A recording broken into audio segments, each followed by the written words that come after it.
menteri-menterinya yang semua pun tak perform. Ya. Dan juga kalau kita nak bagi grade lah kepada mereka ni, grade apa yang Muhammad Datuk Seri akan berikan kepada kerajaan? Tak ada grade. Kalau telur ada grade A, B, C, D, C pun tak. Tak menyamai telur. Allah Akbar. Pelihara yang tidak diperlukan. Kerana Padat, simple.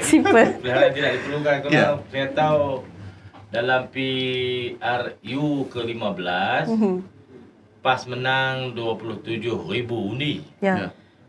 Dalam PRN, dalam 4 DUN yang ditandingkan di dalam Parlimen Kemaman untuk DUN lah. Ya. Kalau dijumlahkan undi yang diterima oleh calon-calon, PAS lead 28,000 undi. Masya-Allah. Jadi makin meningkat undi kepada PAS. Jadi saya kata pelihara yang tidak diperlukan. Ya. Tapi oleh kerana Mak Said ni getai sangat pergi buat petition. Dia pun nak test market dia.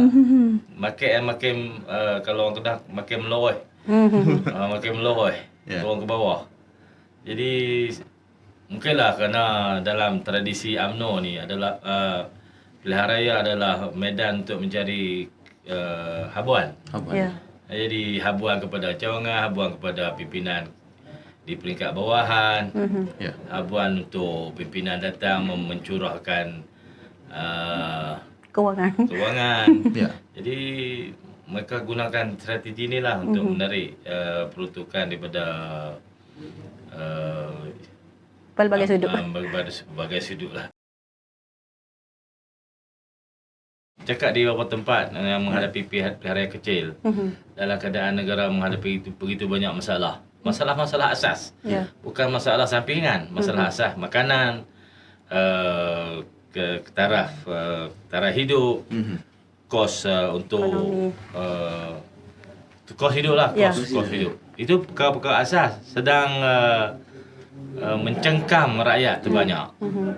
Dan ini adalah satu isyarat yang diberi ruang dalam PRK ini untuk rakyat hantar mesej kepada Kerajaan Persekutuan untuk segera bertindak menyelesaikan masalah-masalah ini. Dan walaupun dia tidak akan mengubah kedudukan kerusi di Parlimen sehingga mengubah Kerajaan Persekutuan, tapi ini adalah isyarat yang perlu untuk dihantar kepada Kerajaan Persekutuan bahawa rakyat tidak berpuas hati dengan prestasi mereka selama dah setahun dah. Dah bulan 11 tahun lepas. Ni dah bulan 11 tahun 2023, dah setahun dah. Setahun dah tanpa sebarang perkembangan. Malah makin menyusut. Sedang beranjak ke belakang dah. Dia punya graf tu bukannya ke depan tapi ke belakang. Jadi ini syarat perlu untuk rakyat Kemaman hantar mesej segera kepada Kerajaan Persekutuan. Kita tak maulah kami nak kerjaan lain pula. Saya tak ada amalan apa. Cuma saya menjadi diri sendiri. Saya bercakap benda yang orang tak berani cakap. Orang segan ataupun orang takut. Jadi saya punya prinsip yang saya rasa semua orang patut mengamalkannya ialah jadilah berani, takut buat apa kan. Kerana hanya pemberani yang akan membawa dunia ni ke depan. Penakut-penakut akan menyebabkan dunia ni terhenti. Yang lebih parah lagi ialah pembacul-pembacul yang menjual diri. Itu akan mengundurkan dunia ke belakang. Penakut akan menyebabkan dunia terhenti. Hanya pemberani akan memimpin dunia ke depan. Jadi kena ada sikap berani itulah. Kita cakap benda yang benar, apa nak ditakutkan? Berani kerana benar. Peganglah prinsip itu. Tak ada apa-apa akan terjadi. Cuma akan nak menanggung sikit risiko untuk menghadapi apa-apalah tindakan yang akan datang tu, kena bersedia. Saya rasa pergilah dunia manapun kita hidup, kalau kita benar tak perlu takut apa-apa. Saya punya cita-cita ialah memimpin masyarakat Melayu Islam menjadi teras politik negara. Hanya orang-orang yang berjiwa besar lah mampu meletakkan matlamat negara tu di depan. Orang Melayu, orang Islam patut menjadi teras politik negara ini.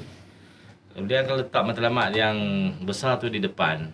Kita akan berusaha untuk capai apa proses untuk mencapai matlamat tu, apa yang sedang saya buat lah. Pertama sekali saya rasa bercakap bahasa mudah faham lah. Mudah faham. Bahasa yang orang mudah faham. Ya. Kita guna istilah-istilah besar tu, krama lah apa, orang tak erti apa.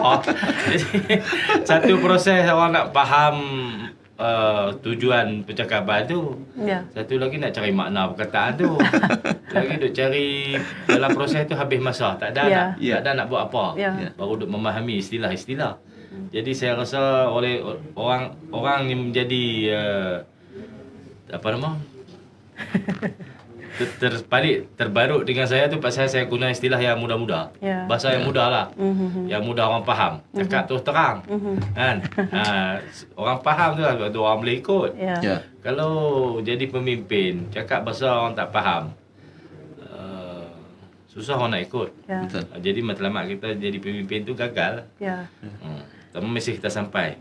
Dan kita melihat ada juga unsur-unsur apa yang diperkatakan oleh menteri ataupun juga kabinet-kabinet ataupun yang berkaitan dengan kerajaan semasa pada hari ini cuba mengheret parti lawan dan juga rakyat sama dengan kemeluk yang mereka tak boleh nak selesaikan. Pada pandangan Datuk Seri, dia orang yang gagal memang macam tu. Dia nak lari pada isu sebenar, dia bawa pergi mahkamah, dia bercakap benda-benda yang di luar konteks sebenar. Oleh kerana dia pun tak mampu nak laksanakan tanggungjawab, maka dibuatlah isu-isu yang boleh mengheret rakyat kepada perkara lain. Banyaklah contoh-contoh kalau saya nak bagi kan. Ya, betul. Contoh yang terbaru di Kedah ni, dia orang buat isu Langkawi tak ada orang. Ya, betul. Langkawi ni manfaat terbesar daripada sektor pelancongan Langkawi adalah kerajaan persekutuan. Pendapatan kepada pelancongan pergi kepada persekutuan. Negeri ini rakyat boleh tumpang sediakan kemudahan-kemudahan saja, tapi cukai-cukai daripada pelaburan, perniagaan berkaitan dengan pelancongan pergi kepada persekutuan. Kedah tak dapat apa pun. Tapi oleh kerana mereka tak mampu untuk mempromosikan pelancongan. Saya dah cakap lama, kena benarkan kemasukan pelancong international daripada Qatar Airways, daripada syarikat-syarikat penerbangan yang bawa daripada beratus-ratus destinasi daripada luar negara masuk ke Langkawi atau di mana saja di Malaysia ni, kena disegerakan. Tapi perkara itu tak dapat dibuat, promosi tak dibuat. Mereka mengharap kepada pelancong domestik. Ialah pelancong domestik daripada zaman sebelum Covid pun 40% saja masuk Langkawi domestik, 60% pelancong international. Oleh kerana international tu tak dibawa. International ni dia ada lembaga penggalakan pelaburan, pelancongan, tourism Malaysia. Di seluruh dunia ada tourism Malaysia. Saya tak tahu mereka buat apa. Menteri tu duk main isu kata orang tak main Langkawi pasal bukan Islam tak boleh pakai seluar pendek di Langkawi. Saya rasa ni pun wayang putu semua. Itulah saya kata tak kompeten. Menteri-menteri yang kita ada ni tak ada grade lah nak bagi kat mereka. Kalau kita tak ada keupayaan. Saya nak beri pujian kepada Datuk Seri Nancy Shukri yang menjadi Menteri Pelancongan sebelum pada ini. Beliau ada banyak program. Walaupun pada ketika itu baru nak pulih pada Covid. Kita pun cakap banyak benda. Tapi dia ada kesungguhan. Dia pergi Langkawi banyak kali. Ini menteri ni saya tak tahu bila dia pergi Langkawi tiba-tiba dia cakap pergi Langkawi tak boleh pakai seluar pendek. Saya kata pelik tadi. Jadi itu ketidakupayaan yang ditutup dengan mencipta isu-isu lain.